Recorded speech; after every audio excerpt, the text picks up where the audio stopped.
Hi, I'm Larry Puckett, the DCC guy. Today I have a short video for you to go back and take a look at some of the things that I said in last week's video on cleaning track. And I do want to thank those of you who took the time to share your experiences and your feedback with me in the comments. I really do appreciate those. I read every one of them. I don't have time to respond to everyone, but I do read them. So thanks so much for that.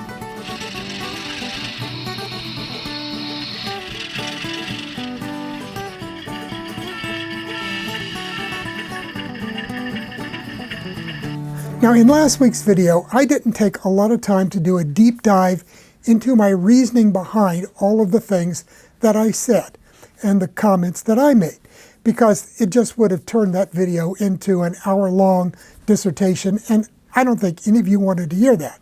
But I will take a few moments here to go back and bring you up to date on a few topics that I think deserve a little bit more attention. And first off, there seemed to be some discussion about all of this emphasis on cleanliness of track. And one of the reasons for that is with DC power, you can coast over some of that dirty track at times and get over it without having any problems. However, with DCC, it's a very different issue because DCC decoders are very, very finicky when it comes to cleanliness of the track and of their wheels on the locomotives. So you have to be very, very scrupulous about keeping your track clean and the wheels on your locos clean. So that's why I spent a lot of time talking about cleaning track. Okay, and now as far as the NoOxID. From the feedback, it appears that a lot of people feel that the problem that people were having with NoOxID was simply because they put it on too thick, too heavy, and ended up with the gummy greasy problem that several people talked about. So if you're going to use NoOxID, make sure a little dab will do you. You don't want to go any further with it. You can always add more, but if you put too much on, you're going to regret it in most cases, it appears, and you don't want to do that. Just apply a very thin film, and hopefully that will provide the protection that will give you much smoother running on your model railroad. Now, it would not surprise me one bit to find out that the chemical reactions that these various compounds use, such as NoOxID and deoxide and the like, that prevent oxidation of the rails, are pretty much the same stuff.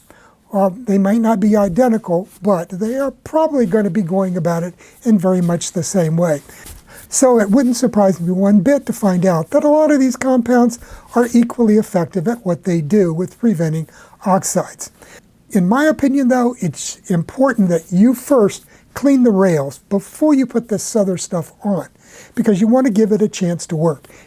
If you don't do a good job of cleaning the rails first before you apply any of these chemicals to your rails, then I think it's probably unrealistic to expect them to be able to dig their way through all that grit and grime and do what they need to do. So make sure you do a good job of cleaning the rails before you go about applying the NoOxID or the deoxide or any of these other compounds. Now, several people commented about the fact that I said don't use flammables, and then later on in the video I talked about using isopropyl alcohol and the fact that it is flammable as well. So why do I say don't use flammables and then turn around and suggest using a flammable?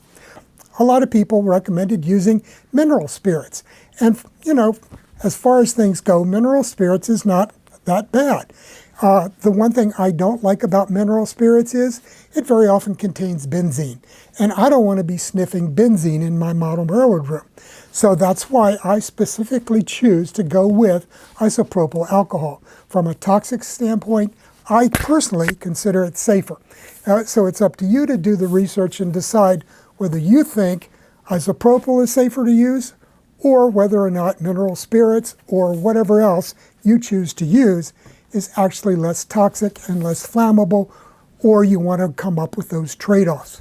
And I really want to go back and say that when I laid out what I do as far as cleaning, the first thing I turn to is just a clean piece of cloth.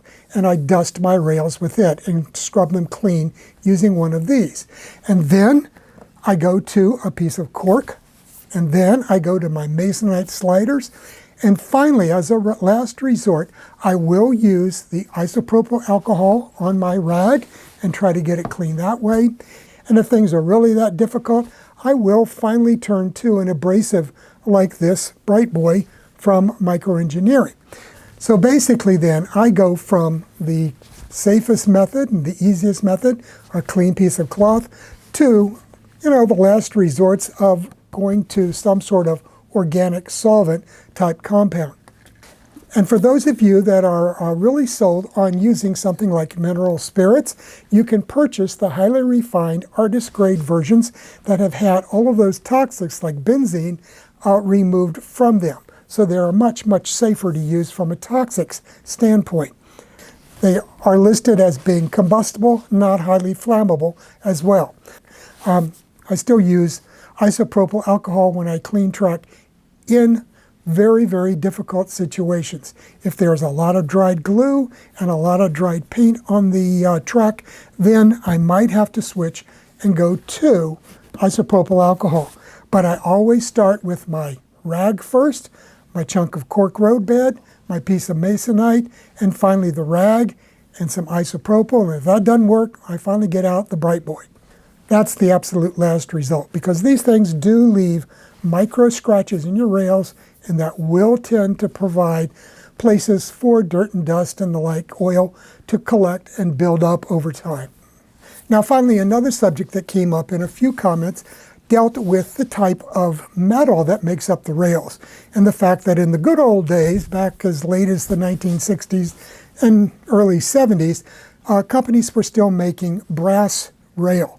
And brass was very bad because it tended to oxidize, and the oxide of brass is very non-conductive. So it really was the worst case scenario as far as electrical pickup goes. So as soon as a layer of oxide formed on the top of those brass rails, your trains really weren't going anywhere fast. And then nickel-silver rail came out. And nickel-silver is an alloy of nickel, copper, and zinc. And one of the interesting things about the oxides that form on nickel-silver rail is that they are somewhat conductive. They are not a great conductor, but they are a better conductor than brass oxides are. But still, like I said, they're not great, and they really are a better insulator than they are a conductor. So that's one reason why, even though you've got nickel-silver rail, you still need to keep it clean, because even though it conducts better than brass oxides, that nickel-silver oxide, it's not going to be the cure-all as far as conductivity goes. So keep that in mind when you hear somebody tell you that, oh, nickel-silver oxides are conductive. Well, that might be true, but they're not the best in the world. So that's it for this year and for this video. Have a great weekend, and also enjoy the New Year's. Be safe, party safely, and I'll see you here next year, 2024, with another video from the DCC Guide. Bye now.